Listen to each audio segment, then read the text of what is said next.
మనుష్యుల హృదయాలందు భయం ఎప్పుడూ కొలువుదీరి ఉంటుంది.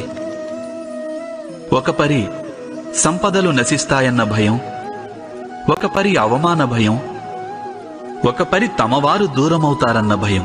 అందుకే ఇలా భయం కలగడం మనందరికీ సహజమే అనిపిస్తుంది. ఇంతకీ ఎప్పుడైనా ఆలోచించారా? ఏ స్థితి లేక వస్తువు భయానికి కారణమవుతుందో వాస్తవానికి దానివల్లే దుఃఖం కలుగుతోందా? లేదు, అలా కలిగి తీరాలనేం లేదు. ఎంతోమంది అనుభవాలు ఏం చెప్తున్నాయంటే, ఈ భయానికి గురి కావడం వలన భవిష్యత్తులో దుఃఖానికది నివారణ కాబోదు అని. భయం కేవలం రానున్న దుఃఖం యొక్క కల్పన మాత్రమే. వాస్తవికతతో దీనికి ఎట్టి సంబంధమూ లేదు.